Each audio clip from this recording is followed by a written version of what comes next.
हरे विठ्ठल श्री ज्ञानदेव तुकाराम.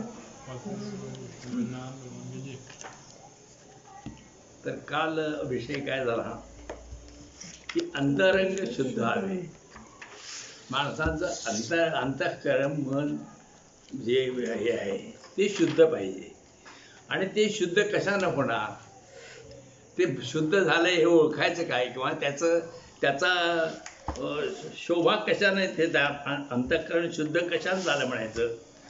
तुका म्हणे नाही शांती क्षमा दया तोवरी कासय पुन्हा तुम्ही. शांती क्षमा आणि दया आपल्या अंतःकरणात असली तर ते अंतःकरण शुद्ध झालं असं समजायचं, अंतरंग शुद्ध झालं असं समजायचं. आणि ते जर नसलं आणि बाहेर उपाय आपण काही जरी केले, बाह्य उपाय म्हणजे की काही लोक काय करतात की जाऊन गुहेत बसतात, शुद्ध व्हायचं, गुहेत बसायचं आणि साधू व्हायचा प्रयत्न करायचा. तर तो तुकाराम म्हणतोय गुहेत काय उंदीर बसत नाहीत काय. पुढे म्हणतात काही लोक राख अंगाला लावून फासून फिरतात. तर मग ते गाढवं काय अंगाला लागत नाहीत का. काही लोक म्हणतात एकादशी करायची निराहार राहतात. तर साप सुद्धा कुठं अन्न खातो, म्हणजे सर्प सुद्धा अन्न खाईत नाही. काही लोक ध्यान करीत बसतात. तर बगळा जो नदी पाण्यामध्ये पाय ठेवून उभा राहतो, मासा केव्हा पकडेल त्यासाठी तो ध्यान करतो. ध्यान केलं म्हणजे परमेश्वर किंवा अंतरंग शुद्ध होत नाही. अंतरीची बुद्धी कोटी भरले पोटी वाईट. तर ते अंतरामध्ये खोटी बुद्धी, वाईट बुद्धी असू नये, आणि मगच अंतरंग शुद्ध होतं. असं काल आपण ते पहिला विषय झाला. आज अंतरंग दोषपूर्ण. अंतरंग दोषपूर्ण कुणाचं, तर ज्याच्या अंतःकरणात दोष आहेत ते. तर खरं म्हणजे आता कालच आपण म्हटलं की कुणाची निंदा वगैरे करू नये. आणि असं असताना तुकाराम महाराज जर निंदा करायला लागले तर आपण काय म्हणणार की ही जे हे जे तुकाराम निंदा करायला लागल्यात, म्हणजे सांगतात लोकांची निंदा करू नये, आणि आपण तर लोकांची निंदा करतात. म्हणून तुकाराम म्हणतात वेशा नाही बोले अवगुण निंदिले, अवगुण दूषिले, ऐशा बोला भोले भले झणे क्षोभा. की मी त्यांच्या वेशाला म्हणजे भगवं घालतात किंवा ते बाकीचं हे करतात त्यांना मी बोलत नाही. तर त्यांच्यात जे अवगुण आहेत, साधूमध्ये जे अवगुण आहेत, त्या अवगुणाची मी निंदा करतोय. मी त्या साधूची निंदा करीत नाही. आणि असं मी बोलत असल्यामुळं तुम्ही झणी क्षोभा, म्हणजे मला माझ्यावर रागावू नका. झणी म्हणजे नको, आणि क्षोभा म्हणजे क्षोभणे म्हणजे रागावणे. तर माझ्यावरती असं बोललं तर तुम्ही काय रागावू नका. कोण नेणे अन्न जीवाचे जीवन, विष मेळवड विष होय. अन्न जे आहे, अन्न हे जीवन देणार आहे. अन्न हे जीवन देणार आहे, परंतु त्यामध्ये जर विष मिसळलं तर विष जीव घेणारे बी आहे. जीव घेणारे बी आहे अन्न, आणि जीवदान देणारे बी आहे. तसं चांगलं जर साधुत्व केलं तर साधुत्व मोठं बी होऊ शकते. आणि साधुत्व जर चुकीच्या त्यानं मार्गाने केला, म्हणून मी जे दोषी जे साधू आहेत, दुर्गुण जे आहेत, ज्यांचं अंतःकरण चांगलं नाही, त्यांना मी दोष देतो असं त्याने म्हटलंय. पुढे केलंय, पुढचा हे आहे बघा. सोने शुद्ध नेणे कोण हा विचार. सोनं हे शुद्धच असते, त्यात काय दोष द्यायची काय गरज नाही. परंतु डाके ही नवर केले त्यासी. की डाके ही नवर म्हणजे त्याला हे सोन्याला जर डाक लावली, त्याच्यामध्ये हिन मिसळलं तर मग त्याची किंमत कमी होती. तसं अंतःकरण साधूचं अंतःकरण शुद्ध पाहिजे. पण त्या अंतःकरणामध्ये दोष जर साधूच्या निर्माण झाले तर तो तो जो साधू आहे तो कमी प्रतीचा निर्माण होतो, दुर्जन निर्माण होतो. सोनं सोनं शुद्ध असून त्यात हीन मिसळलं तर ते जसं डाके हीन सोन्याची किंमत कमी होते, सोन्याची मूल्य संपतं, तसं साधूचं सुद्धा मूल्य जो सरळ वागला नाही तर साधूचंही मूल्य संपतं. याती शुद्ध परी अधम लक्षण वाया गेले तेणे सोंग ही ते. याती शुद्ध म्हणजे अनेक वेळा काय आहे की मी शुद्ध जातीचा आहे, ब्राह्मण आहे, शुद्ध जातीचा आहे असं तो असं म्हणून मग जर साधू म्हणायला लागला तर मग याती शुद्ध परी अधम लक्षण, परंतु त्याच्यात जर अवगुणाची लक्षणं असली, अधम म्हणजे वाईट अशी त्याच्यामध्ये जर लक्षणं असली तर वाया गेले तेणे सोंग ही ते, मग तसं ते सोंग वाया वाया जाते. अजून वाईट गुण त्याच्या अंगामध्ये असू नये. किती जरी हे केले की सद्गुण किती जरी असले, दुधानं हौद भरलेला असला आणि त्यामध्ये थोडंसं अगदी 4-5 मिली जरी विष टाकलं तर ते सगळं सगळं फुकट जातं. ते तसं जर ते त्यानं विष त्यात मिळवलं तर ते सगळं फुकट जातं. तसं वाईट जर गुण एखाद्या साधूच्या मध्ये किंवा चांगल्या शुद्ध जातीचा मी आहे म्हणून सांगून उपयोग नाही. तुमच्यामध्ये दुर्गुण हे येता उपयोगी नाही, अधम लक्षणे येता म्हणे. तुका म्हणे शूर तोची पावे मान आणि क मंडन भार वाही. तुकाराम महाराज म्हणतात का शूर जो आहे त्यालाच मान मिळतो, आणि नुसतं जर ते ढाल तलवार वगैरे सगळे घेऊन जर फिरायला लागला तर ते नुसतं ओझं वाहण्यापैकी प्रकार आहे. ढाल तलवार घेऊन फिरला, एक जण अगदी घेऊन एक जण असा शूर होता लढाईला की तो हे घेऊन फिरायला लागला. तो ढाल तलवार त्याच्या हातात एका हातात ढाल दिली, एका हातात तलवार दिली. तर तो म्हणला मी लढाई कशी करणार, माझं दोन्ही हात गुंतले, एका हातात माझ्या तलवार आहे, एका हातात ढाल आहे, आता मी लढाई कसा करू म्हणला. म्हणजे हे त्याच्या हातात जी हत्यारं दिली तर ती त्याला काही शोभा देत नाही.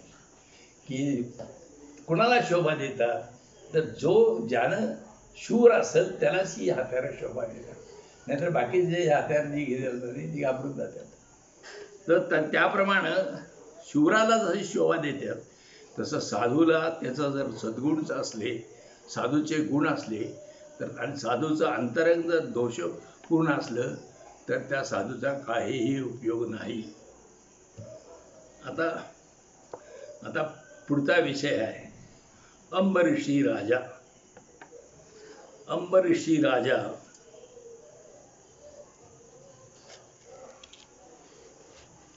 अंबऋषी राजा जो आहे तर ते वाचतो मी.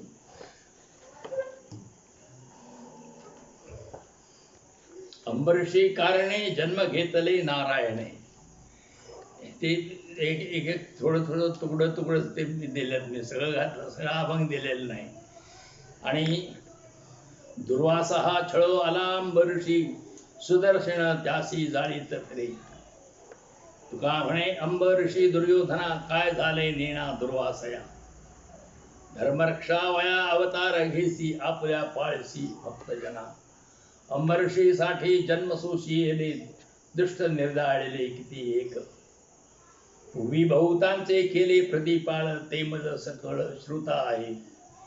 मजा विनाश निर्गुण निरामय विचारले काय त्याचे वेळ.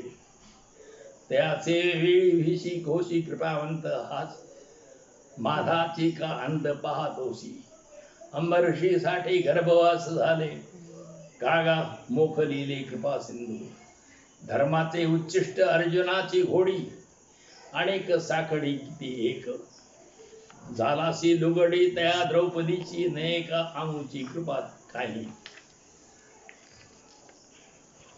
तुका म्हणे कागा झालासी कठीण माझा भाग सीन कोण जाणे. तर अंबऋषीचं उदाहरण ह्या कायम दिलेलं जातं. तर अंबऋषीची काय कथा आहे.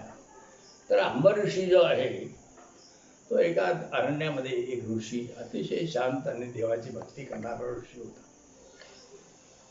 आणि त्याच काळामध्ये दुर्वास नावाचा एक ऋषी होता. तो दुर्वास ऋषी अत्यंत कोपिष्ट होता.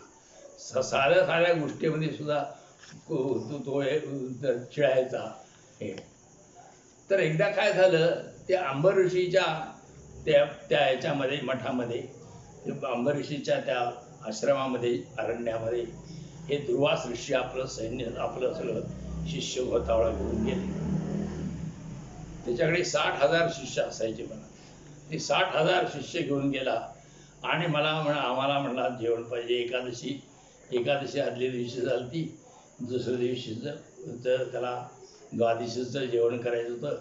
तर आम्हाला एकादशी सोडायची आहे, पारणं सोडायचं आहे आणि आम्ही आंघोळ करून येतो, तोपर्यंत तू तर तयारी कर म्हणून सांगितलं.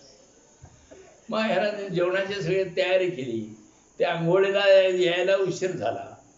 मग एकादशी सोडायची त्याचा नियम काय होता की सूर्योदय जरा झालेला दिसला की त्याच वेळात ती एकादशी सोडायची, पारणं सोडायचं, तुळशीचं पान घेऊन. आता तो ऋषी तरी आला नाही आणि हे पारण्याची वेळ तरी हे झाली. म्हटल्यानंतर काय केलं त्यांना, ती पारणं तेवढं तुळशीचं पान घेऊन पारणं सोडलं. मग तिकडून अंबऋषी आले. ते म्हणले की आम्ही जेवायच्या अगोदर तू पारणं कसं सोडलंस, तू अन्नभक्षण कसं केलंस, म्हणून त्याच्यावर चिडला अंबऋषी. दुर्वास ऋषी त्याच्यावरती चिडले आणि त्याला सांगितलं की तू त्याला शाप दिला. पूर्वी एक शापाची पद्धत असे, ते शाप दिला की त्याप्रमाणे व्हायला लागायचं. ते म्हणजे तुला 10 जन्म घ्यावे लागतील. दुर्वास ऋषीनं अंबऋषीला शाप दिला. तर ऋषींचं किंवा ह्याचं म्हणजे ऋषींचं मुख्य हे काय आहे, मुख्य तर ऋषींचं हे किंवा या जन्ममृत्यूतनं हे मोकळं व्हावं आणि आपण मोक्ष मिळवावा, अशा तऱ्हेचं ऋषीचे आहे, हे त्यांचं ध्येय असतं. आणि ह्यानं तर सांगितलं की तुला 10 जन्म घ्यायला लागतील आणि मग ते 10 जन्म घ्यायला लागतील असं म्हणून त्यानं त्याला शाप दिला. शाप दिल्यानंतर अंबऋषी काय म्हणाले, अंबऋषी की मला तू हे करतो, मला तू 10 जन्म घ्यावा म्हणून शाप दिलेला आहे. तर मी ज्या परमेश्वराची ज्या भगवान विष्णूची जी पूजा करतो, मी व्रत करतो, तर त्याचं जे सुदर्शन आहे ते तुझ्या पाठी लागेल म्हणून सांगितलं अंबऋषीनं. आणि मग लगेच ते देवाचं जे सुदर्शन त्याच्या पाठी लागलं. तो सगळीकडं म्हणजे तो अंबऋषी जो आहे म्हणजे तो दुर्वास ऋषी सगळीकडे हे करायला लागला. तर ते म्हणले की तुझ्या शांत असणार त्या अंबऋषीला तू काय म्हणून शाप दिलास. आणि मग ते त्याला शाप दिल्यामुळं त्याचा देव हा त्याचा हे आहे, त्याचा लाडका, त्या भगवान विष्णूचा तो निश्चित भक्त आहे. आणि त्यामुळे ते विष्णूने ती भवती बाजू घेतलेली आहे आणि ते सुदर्शन चक्र त्याच्या पाठी लागलं. पाठी लागल्यानंतर तो सगळं 3 तिच्या तळात तो गेला. जे पृथ्वी, पाताळ, स्वर्ग सगळीकडे तो फिरायला लागला, पण तो सुदर्शन चक्र काय ते पाठी हे जायला. मग शेवटी त्या विष्णू भगवानाकडेच तो जाऊन पाया पडले आणि अंबऋषी नंतर शांत झाला. अंबऋषी म्हणला की ह्याच्या पाठीमागे जे लागलंय ते तू परत घे. त्यानं क्षमा केली त्याला. तर अंबऋषी हा म्हणजे शांत किती माणसानं असावं त्याचं उदाहरण अंबऋषी आहे. आणि माणूस कोपिष्ट असतो, दुसऱ्याला शाप देतो, त्याचं उदाहरण म्हणजे कोण, दुर्वास ऋषी. तर मग त्यातले मग तुकारामानं हे अनेक वेळा ते त्याची जी गाथा आहे त्यात अनेक वेळा ही उदाहरणं वगैरे आलेली आहेत. तर पहिलंच आहे अंबऋषी कारणे जन्म घेतले नारायणे. तो अंबऋषी म्हणला देवा मी काय जन्म घेणार नाही, 10 जन्म. मग देवानं त्या अंबऋषीसाठी जन्म घेतले 10 जन्म. कोणते घेतले, मत्स्य, कूर्म, वराह, नरसिंह, वामन, परशुराम, राम, श्रीकृष्ण, बौद्ध आणि हा कलंकी म्हणते असे ते 10 अवतार जे घेतले हे त्या अंबऋषीला शाप दुर्वासाने दिलता. अंबऋषी म्हणला मी काय जन्म घेणार, सुसुगी येणार नाही. देव म्हणला तुझ्यासाठी मी ते म्हणून त्यात लिहिले अंबऋषी कारणे जन्म घेतले नारायणे. आणि मग पुढे ती गोष्टीने सांगितले, मग अशी मी सांगितले, दुर्वास हा छळो आला अंबऋषी सुदर्शन काशी जाळीत फिरे. दुर्वास हा अंबऋषीला छळण्यासाठी आला आणि मग त्या दुर्वासाच्या पाठी सुदर्शन लागलं. तुका म्हणे अंबऋषी दुर्योधना काय झाले नेणा दुर्वासया. आता हे जे पुढे मी अभंगाचे नंबर दिलेले आहेत ना, ते नंबर यात बघता येतील. मग माझ्याकडे एक ह्याची देतो, ह्याच्यामध्ये सुद्धा ते हे जे नंबर आहेत हे बघितलं तर मूळ अभंग कुठं आहे ते मी सांगतो. माझ्याकडे एक हे आहे ते टेबल देतो मी. तर अंबऋषी दुर्योधनाला काय झालं, महाभारत वाचतोय की दुर्योधनानं सुद्धा असंच छळायचा प्रयत्न केला. पांडवांना छळायचा प्रयत्न केला, पांडवांना मारायचा प्रयत्न केला, की द्रौपदीची विटंबना सगळी केली. त्यांचं राज्य जे पाहिजे आहे ते त्यांना दिलं नाही. मग पुढं काय झालं त्यांचं, काय झालंय नेणा दुर्वासया. दुर्वासाचं काय झालंय, दुर्योधनाचं काय झालं, की अशा तऱ्हेनं जर म्हणजे सज्जनाला छळलं तर हे अशा तऱ्हेचा परिणाम होत्या. धर्मरक्षावया अवतार घेसी आपल्या पाळीशी भक्तजना.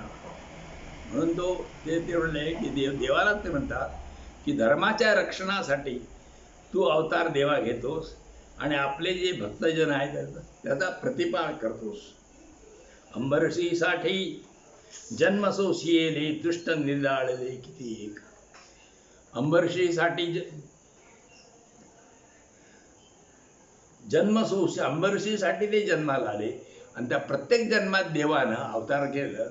त्यावेळेला अनेक दृष्टांचा प्रत्येक अवतारामध्ये, राम अवतारामध्ये काय केलं, कृष्ण अवतारामध्ये काय केलं, की वामन अवतारामध्ये काय केलं, की नरसिंह अवतारामध्ये काय केलं, प्रत्येक अवतारामध्ये असे दृष्टांचं निर्दालन त्याने केलं. पूर्वी पवहूतांचे केले प्रतिपाळ ते मज सकळ श्रुत आहे. तुकाराम महाराज म्हणतात, देवा तुम्ही पूर्वी अनेक लोकांचं प्रतिपाळ केलेलं आहे, केलं आहे, ते मला सगळं माहिती आहे. अज अविनाश निर्गुण निरामय विचारले काय त्यांचे वेळे. की अजमुनी अविनाश असा होता, निर्गुण निरामय असा होता आणि त्याच्या वेळेला काही विचारलं नाहीस, तू त्याला मुक्त केलंस त्या अजमुनीला. त्यांची वेळी होशी कृपावंत माझा का अंत पाहत होशी. अशा लोक इतर साधू संतांच्या वेळेला देवा तुम्ही त्यांना प्रसन्न होता. आणि तुकाराम म्हणतात की माझ्या वेळेला तुम्ही असं काय तुम्ही अंत का पाहत होशी, माझा शेवट होईल, मला त्रास होईल असे तू काय पाहतोस. अंबरशीसाठी गर्भवास झाले कागा मोखलिले कृपा सिंधू. अंबरशीसाठी तू गर्भवास सोसले, जन्माला अनेक वेळा आला आणि आम्हाला का मोकलिले म्हणजे सोडलंस, आम्हाला का सोडलंस तू. धर्माचे उच्चिष्ट अर्जुनाची घोडी. देव जर हे झाला तर धर्मराजानं जर यज्ञ केला, राजसूय यज्ञ केला, तर यज्ञामध्ये धर्माच्या घराची पत्रावळ्या काढायचं, उष्ट काढायचं काम श्रीकृष्णाने केलं. आणि अर्जुनाची त्या रथाची घोडी तो हाकत होता. की भक्त जर म्हटलं तर भक्त असा देव पावत होता. अनेक साखळी किती एक हे अनेक कितीतरी ह्या पांडवांची संकट तू दूर केलीस. झालासी लुगडी तया द्रौपदीचं त्या भरसभेमध्ये तिची वस्त्र फेडायचा प्रयत्न केला दुःशासनानं आणि तिची विटंबना करायचा प्रयत्न केला. तर ती वस्त्र पुरवायचं काम श्रीकृष्णाने केलं. मग तो तुकाराम म्हणतात, त्यांचं एवढे केलं तर मला थोडासा प्रसन्न झाला तर काय वाईट आहे. नाही का आमची कृपा काही, तर त्याला तुला आमची कृपा का येत नाही असं तो देवाशी बोलतात तुकाराम. आणि तो म्हणते, तुका म्हणे का गा झालासी कठीण, माझा भाग सीड कोण जाणे. तुकाराम म्हणतात की ही तू असा कठीण का झालेला आहेस, माझा भाग सीण, तू मला जो काही त्रास होतोय ते तो तू दूर कर. तू तो त्रास तुझ्याशिवाय दुसरं कोण दूर करणार. तर तरी तिथे पुढे ही जी मगाशी मी केली कथा सांगितली, तर ती अंबऋषीची कथा आहे. तर अंबऋषी मगाशी सांगितल्याप्रमाणे ही कथा आहे. तर ह्या कथेचं हे काय, तर अपकार केला तरी त्याचा प्रतिकार करावयाचा नाही, हे अंबऋषीचे ह्या अभंगात आहे. अपकार केला, एखाद्यानं जरी आपल्याला अपकार केला तरी आपण त्याला प्रतिकार करायचा नाही, प्रत्युत्तर द्यायचं नाही. स्वतःची शांत वृत्ती सोडायची नाही. मगाशी मी सांगितलं दया क्षमा शांती ही सोडायची नाही. अपकार कर्त्यावर ही दया दाखवायची. अंबऋषीला त्यानं शाप दिला काय, परंतु ते सुदर्शन चक्र पाठीमागे घ्यायला भगवंताला अंबऋषीनं सांगितलं. अपकार करणाऱ्यावर दया दाखवायची, अपराधालाही क्षमा करायची. हे 2-4 गोष्टी ज्या आहेत, तर ह्या अंबऋषीच्या ह्या अभंगातून हे आपण हे करायचं आहे. आणि हे अंबऋषीचं नुसतं सांगून चालत नाही की सांगून म्हणजे सगळे सांगणारे मार्क्स देत आहे. बोले तैसा चाले त्याची वंदी न पावली. तुकाराम म्हणजे जसं बोलल तसं वागायला पाहिजे.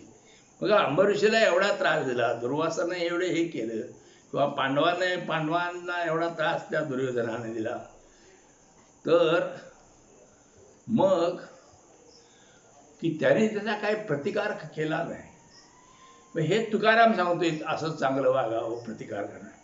आणि तुकारामावर जर पाळी आली तर, म्हणून तुकारामावर पाळी आलेली पुढे त्याने सांगितले. तुकारामावर काय पाळी आली की तुकारामाच्या कीर्तनाला त्या देवळामध्ये त्या ह्याच्यातला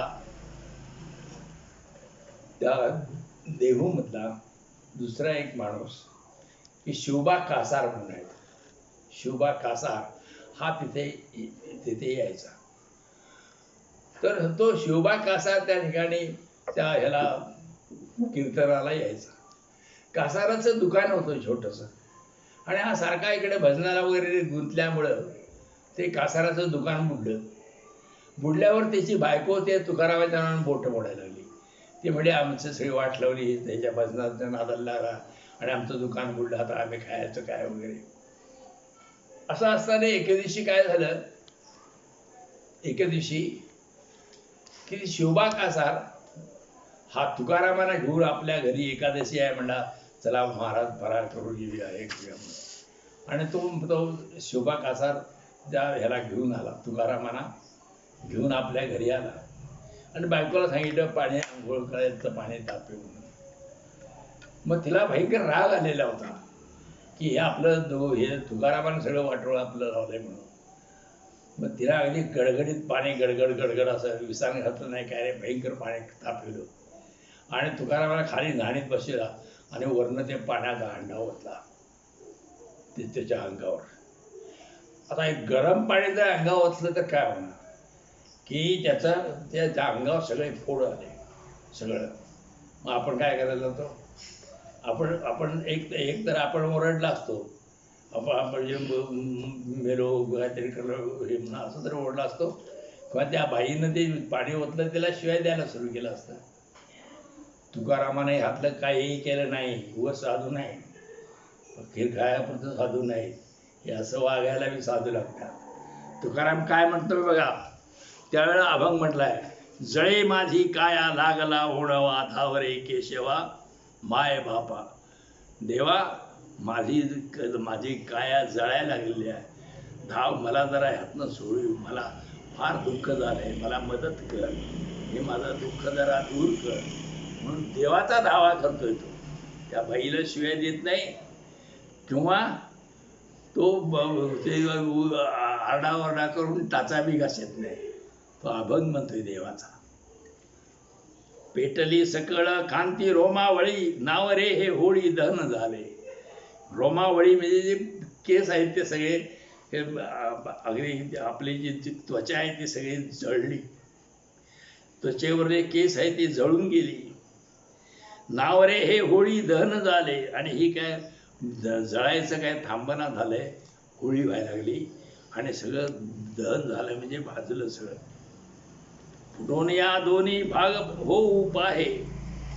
की हे काय झालं की शरीराचे दोन तुकडे पडतात का काय असं व्हायला लागलं. फुटून या दोन्ही भाग होऊ पाहे, पाहतोसी काय हृदय माझे. देवा, आता माझे काय हृदय बघतोस तू, धावून ये, कशाला हे करतोस. माझं हृदय, माझे शरीराचे दोन तुकडे व्हायची वेळ आली आहे. घेऊनी जीवन धावे लवलाही, कवणाचे काही न चले येथे. तू म्हणतो देवा, तू जीवन पाणी घे आणि लवकर इथं धावून ये, आणि दुसरा कुणाचं तुझ्याशिवाय तर कुणाचा काय उपयोग होणार नाही. तुका म्हणे माझी तू होसी जननी, आणिक निर्वाणी कोड राखे. तुकाराम महाराज म्हणतात, देवा तू माझी आई आहेस, तुझ्याशिवाय माझं कोण रक्षण करणार. असं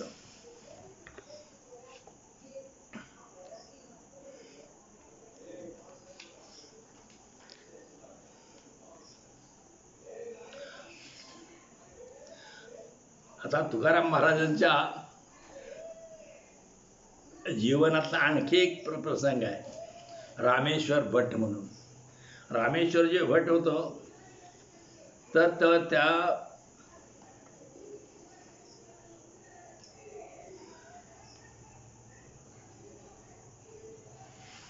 रामेश्वर भटजी तर त्या काळामध्ये जर न्यायनिवाडा करायचा झाला तर धर्मशास्त्राप्रमाणे पूर्वी न्याय व्हायचे 300-400 वर्षापूर्वी.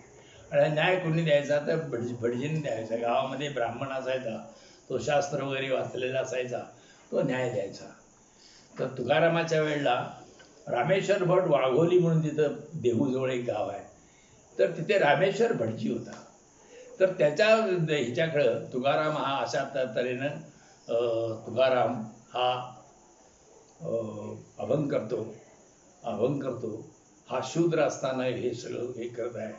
तर म्हणून तुकारामाच्या विरुद्ध तक्रार केली आणि रामेश्वर भटजीकडे ही तक्रार गेली आणि त्याच्या न्यायालयात तो खटला चालला. आणि मग रामेश्वर भटजीनं ते बुडवा म्हणून सांगितलं, ते पाण्यात सगळे बुडवा म्हणून सांगितलं. परंतु त्यानं काय त्याला नाही म्हटलं नाही. तो त्याचा हुकुमाप्रमाणे त्यांनी ती पाण्यामध्ये बुडवली सुद्धा.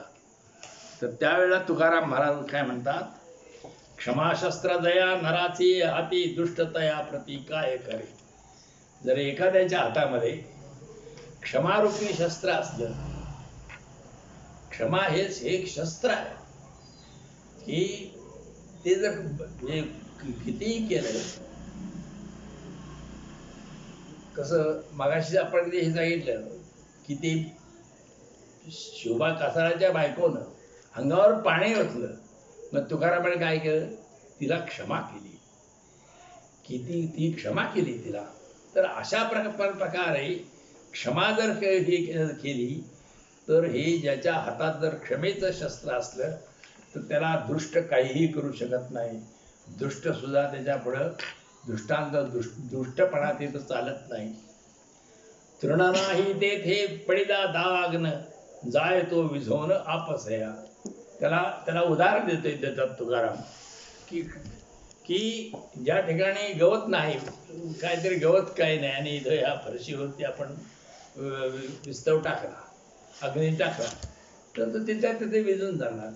आणि जर तिथे जर गवत असलं तर तिथे आग भडकणार. तसं क्षमा जर असली तर किती जरी आघात झाले तर सगळी क्षमा केली, क्षमा असली की मग तिथे काय हे होत नाही, त्या तिथे काय उत्पात होत नाहीत, भांडणं होत नाहीत, तिथे काय वाईट घडत नाही. तुका म्हणे क्षमा सर्वांचे स्वहित, धरा खंडित सुख रूप. म्हणून तुकाराम महाराज म्हणतात की क्षमा हे सर्वांचं स्वहित, हिताचं काय काम असेल तर क्षमा करायची, त्याला प्रतिकार करायचा नाही, त्याला विरोध करायचा नाही, किंवा त्यानं हे केलं एक वाईट केलं म्हणून दुसरं वाईट त्याला करायला जायचं नाही, ज्याला आपण सूड म्हणतो, ते असं काही करायचं नाही. हे जर क्षमाशस्त्र ज्याच्या अंगात आहे तर क्षमाशस्त्र द्या. तर तुका म्हणे क्षमा सर्वांचे स्वहित, धरा अखंडित सुखरूप. तर ही क्षमा तुम्ही धरा. आणि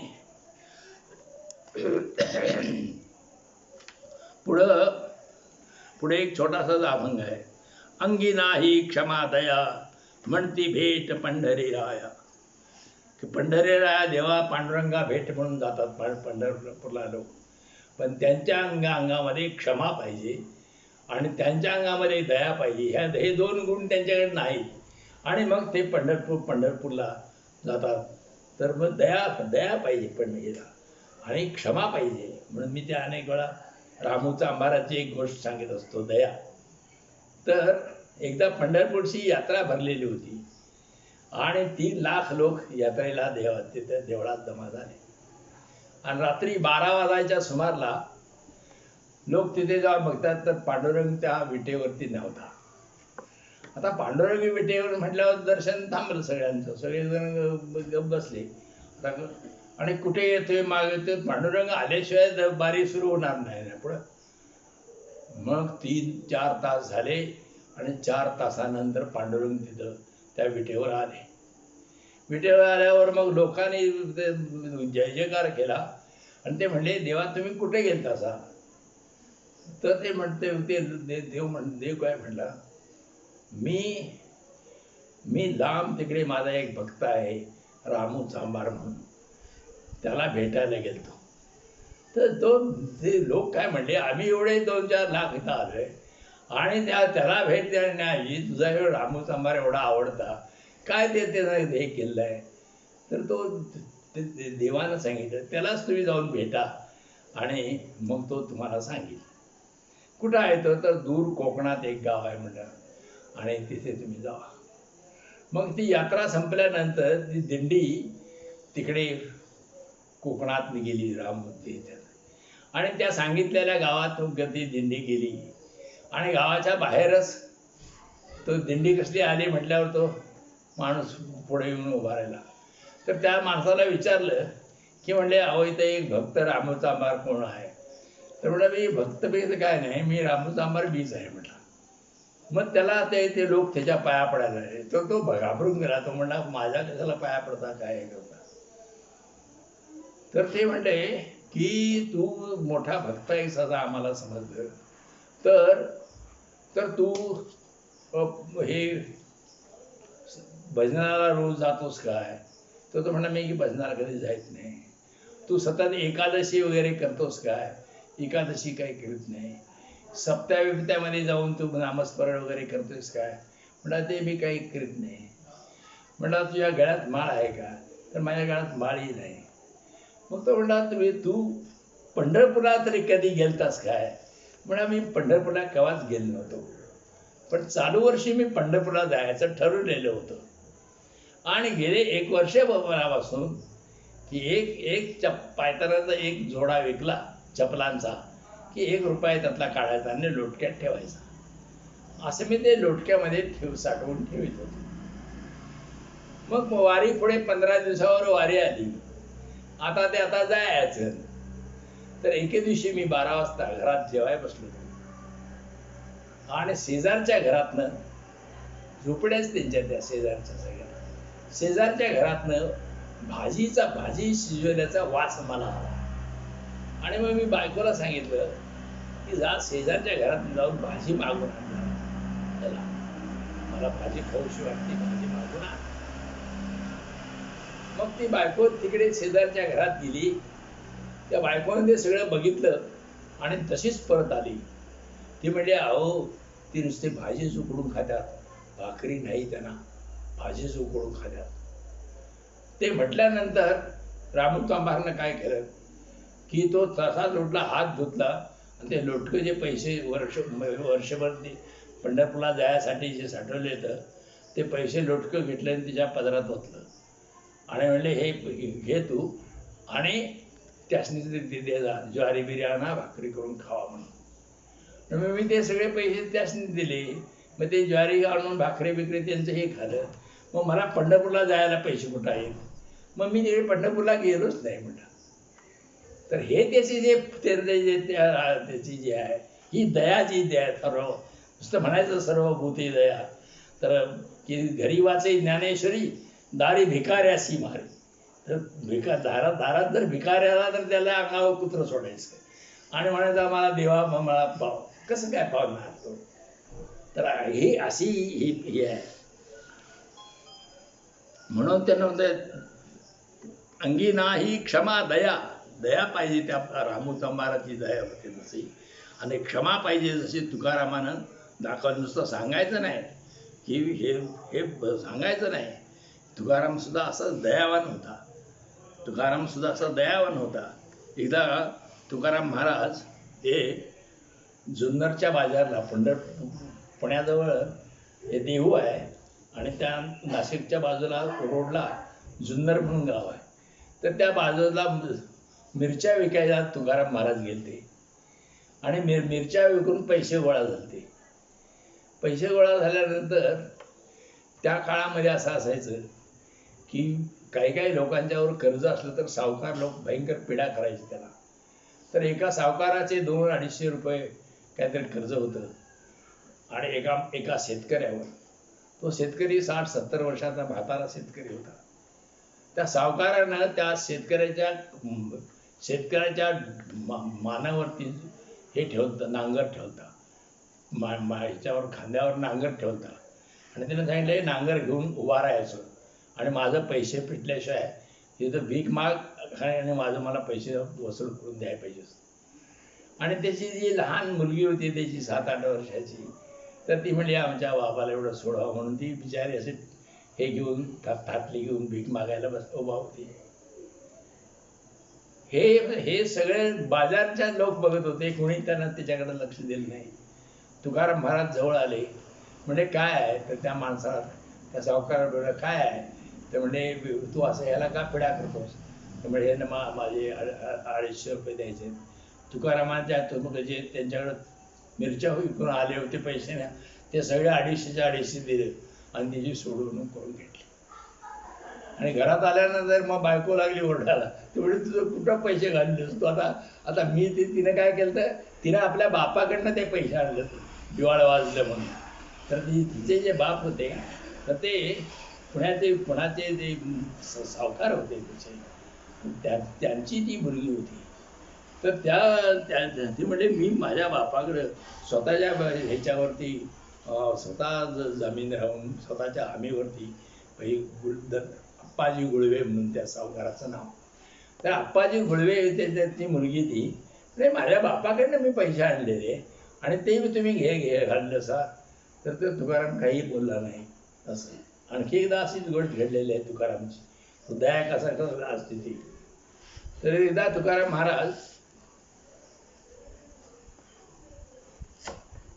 दयावान कसं असतं, एकदा आपल्या घरात बसलेले होते आणि त्यांची बायको आहे ती आंघोळ करायला गेली होती. तिच्याकडे एकच साडी होती. तर आणि ती आंघोळ केल्यानंतर बदलायची साडी. तर तिनं अशी कटऱ्यावर भिंतीवर साडी ठेवती. तर तिकडनं एक बाई आली, आणि बाहेर भीक मागायला. ती म्हणली माझ्याला काहीच साडी नाही आणि मी काय करू?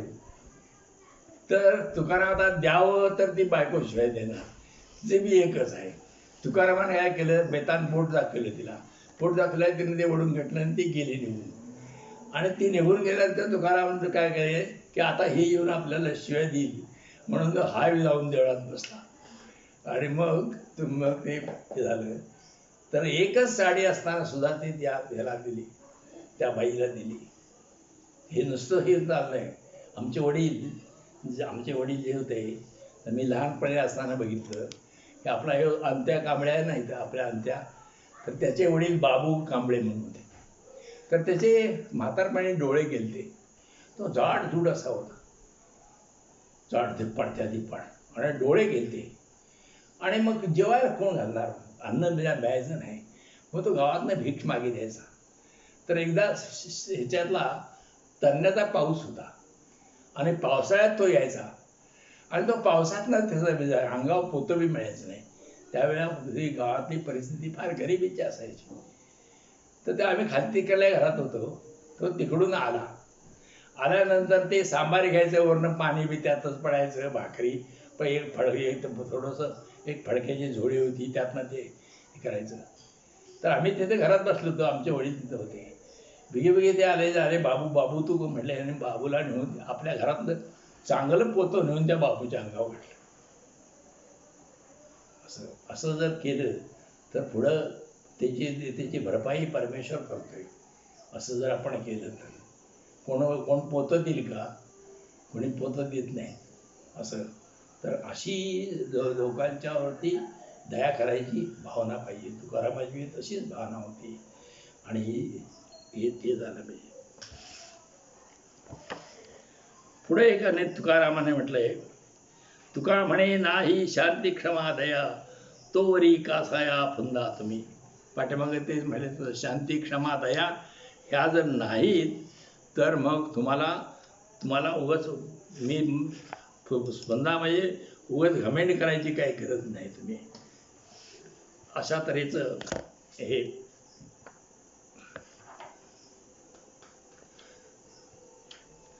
आता हे अंबर ऋषी झाल्यानंतर अजामेळ म्हणून एक प्रकरण आहे. अजामेळ. तर अजामेळ हा एक दुष्ट असा म्हणजे एक अस्पृश्य असा माणूस होता. अस्पृश्य. आणि तो अस्पृश्य त्यानं सगळ्या प्रकारचे वाईट ह्या गोष्टी केल्या. त्यानं तो स्त्रियांच्या बाबतीत अतिशय चुकीचा असा वागायचा, आणि त्याचं सगळं चारित्र्य त्याचं बिघडून गेलेलं होतं. आणि असं केल्यानंतर शेवटी इतकं अन्याय केल्यानंतर शेवटी तो मरायची वेळ आली त्याची. आणि मरायची वेळ आली तर त्यावेळेला त्यानं आपल्या एका मुलाचं नाव नारायण ठेवलेलं होतं. मरते वेळी तो नारायण म्हटला. नारायण म्हणून त्या नावाला देवाला वाटलं हे माझंच नाव आहे म्हणून. मग देवाने येऊन त्याचा उद्धार केला.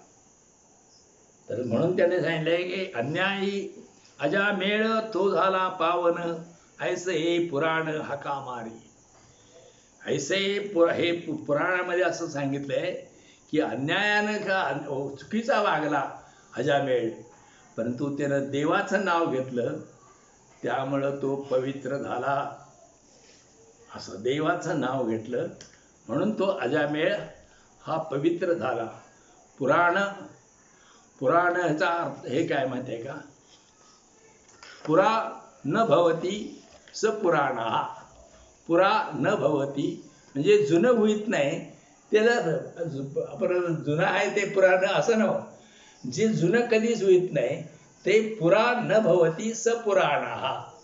जे जुनं कधीच होत नाही त्याला पुराण म्हणायचं. म्हणून इतके शेकडो वर्षात आहे किंवा हजारो वर्षे पुराणे वाचत राहिल्यात तरी सुद्धा ते जुनं झालंय काय. पण आपण जर कादंबरी किंवा पुस्तकं घेतली तर ती लगेच जुनी होऊन जातात, पुन्हा कोण वाचित नाहीत.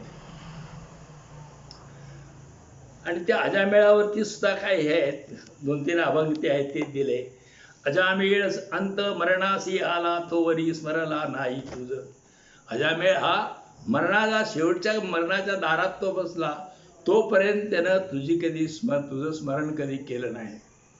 तो प्राण जाते वेळी म्हणे नारायण, त्यासाठी विमान पाठविले. प्राण जाते वेळी त्यानं नारायण म्हटलं, तर त्याच्यासाठी विमान पाठवलंस. मग जर त्या देवाचं सतत आपण स्मरण करत असलो तर तो देव आपलं कल्याण करील, आपल्याला भेट देईल. आता पुढे त्याने म्हटलंय, अंगीकार ज्याचा केला नारायणे, निंदे तेही तेने वंद्य केले. देवानं ज्याचा अंगीकार केला, देवानं ज्याचा स्वीकार केला, देवानं ज्याला जवळ घेतलेला आहे, तर तो निंदनीय असला. अजावेळ हा निंदा करण्यासारखा हे होता, परंतु देवानं जवळ घेतल्यामुळं तो वंदनीय झाला. तो मोठा साधूपेक्षाही मोठा झाला. अजामेळ भिल्ली तारी कुंटनी, प्रत्यक्ष पुराणी वंद्य केली. अजामेळ जो आहे, तर त्या अजामेळाचा उद्धार केला. आणि भिल्ली म्हणजे ती शबरी जी होती रामाच्या वेळेला, ती अरण्यामध्ये ती गेली. तर देवाची त्या रामावरती जी भक्ती होती, आणि तिनं रामाला खायला काय द्यायचं, तर ती फळं जी आहेत, बोरं वगैरे सगळी गोळा करून, तर तिनं चुकून बघितली. चुकून म्हणजे ती इतकी हे होती, म्हणजे इतकी साधी भोळी होती की बा हे उष्ट होते, हेही तिला काय माहीत नाही. असं का, तर तो म्हटलं की तुला मी तर आंबट कडू असली काहीतरी तुला दिली तर तुला आवडणार नाही, म्हणजे गोड आहे ती मी बघितली आणि मग तुला मी दिली भिल्ली. अजामेळ भिल्ली तारिली कुंटिनी म्हणजे आणखी एक त्या ह्याच्यामध्ये तुमच्या शिवलामृतामध्ये असतंय की ती महानंदा म्हणून एक वेश्या असती, पण तिनं सुद्धा पोपट पाळलेले असतात. आणि ते पोपट जे पाळलेले असतात, त्या पोपटानं तिला देवाचे नावं दिलेली असतात, आणि ती देवाची नावं ती घ्यायला लागली. त्यामुळे तिचाही उद्धार हे ना शंकराने तिचाही उद्धार केला. तर प्रत्यक्ष पुराणी वंद्य केली. तर ती महानंदाची ही कुंटिनी असून सुद्धा ती वंद्य केली. भिल्लीनी जी आहे ते भिल्लिनीला तिचा तारली. अजामेळाचा उद्धार केला. ब्रह्महत्या राशी पातके अपार, वाल्मिकी किंकर वंद्य केला. ब्रह्महत्यारा म्हणजे हत्या जर केली, तर मनुष्य हत्या जर केली तर ते मनुष्य हत्याचं पाप भयंकर आहे. तर वाल्मिकी जे ऋषीची कथा काय सांगतात, वाल्मिकी ऋषी हा पहिल्या पूर्वाश्रमीचा, पहिल्याने एका जंगलामध्ये हा दरोडे करायचं काम करायचा. हा मनुष्यवधच करायचा. दाताला येणार त्या माणसाला मारायचं ठार, त्याच्याकडं काय असेल ते सगळं काढून घ्यायचं. आणि असं करून एक माणूस मारला की एक खडा टाकायचा. असं त्यानं 7 रांजण भरले. ते किती माणसं मारले असतील सर. तर अशा पद्धतीनं वाल्मिकीनं एवढी ब्रह्महत्या सगळी केलेली होती. आणि एवढे सगळे मारल्यानंतर शेवटी नारद मुनी आहेत ते त्या वाटेने यायला लागले. त्या वाटेने मग ते नारदाला तरी अडवलं. त्याच्याकडे विणा आणि ते तारा घेऊन, बाकी त्याच्याकडे जवळ काय आहे. तर ते नारदाला अडवलं आणि तो गेला त्यांच्यावरती कुऱ्हाड घेऊन मारायला. नारद काय म्हणले की अरे हे पाप होते, त्याला पाप बीप काय माहीत नव्हतं, आणि पापामुळे तुला नरकात पडावं लागेल, तुला खूप हे होईल, यात्रा होतील, सगळ्या सोहळ्यासाठी, आणि तू हे कशासाठी करतो, तर म्हणा मी माझ्या बायका पोरासाठी करतो. पण शेवटी जे पाप भोगायला लागेल ते तुला एकट्याला लागेल. त्यामध्ये ते बायका पोरासाठी विचार नाही जा म्हणला की तुम्ही हे पाप जे मला भोगाय त्यात तुम्ही वाटेकरी आहे काय, म्हणून बायका पोरग्याला अशी विचारा. मग तो घरी गेला आणि त्याने विचारलं तर ते म्हणते तू पाप केलं जो तू नसता, खायला फक्त आम्ही आहे झालं. मग त्याला पश्चाताप झाला. म्हणजे ही नुसती खायापुरती जाईल आणि पाप मात्र मला फेडावं लागेल. म्हणून तो आला आणि त्या नारद ऋषीचं त्याने पाय धरलं. नारद ऋषींचे पाय धरले, म्हणला मला ह्यातून हे करा. मग तो म्हणला तू राम नाम घे, राम राम राम असं म्हणायचं. आणि तिथे एक हे लावला एक मेढ रवली, वाळल्याला लाकूड रवलं आणि म्हणलं ह्या मेढीला, वाळलेल्या मेढीला पालवी फुटली की मग तुझा उद्धार झाला असं समज. आणि मग तो देवाचं नाव घेत म्हटला. आणि मग त्यात पुढे एक अभंग आहे, नाम जपिले वाल्मिकाने फुटली टोणप्यासी पाने. ती टोणप्याला सुद्धा पाण्या फुटली.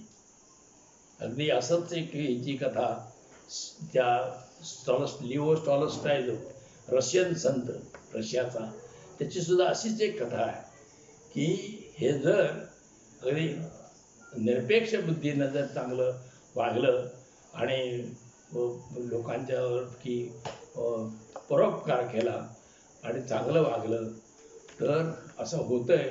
असं त्या लिओ टॉलस्टॉयची अशी एक गोष्ट आहे, त्यांना सुद्धा असे खांब रवून एक 3 दिले आणि तिन्ही खांबांना ते हे पडलेलं, ही वेगळी कथा आहे. पण हे अशीच आहे.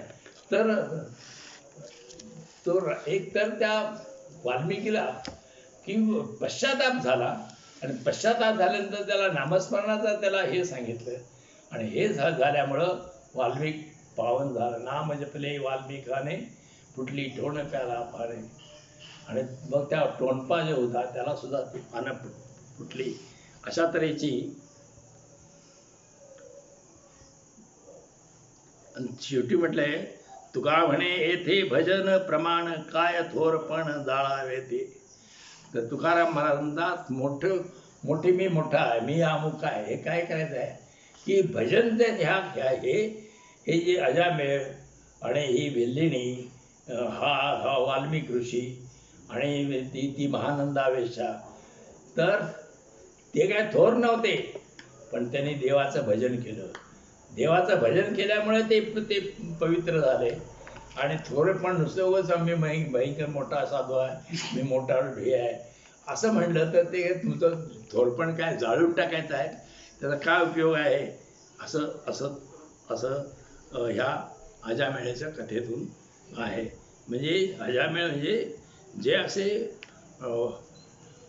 असे पापी लोक ज्याला म्हणतो आपण, वाईट जे लोक म्हणतो, तर त्या लोकांना जर पश्चाताप झाला आणि तर त्यांनी जर देवाची भक्ती केली तर हे होऊ शकते.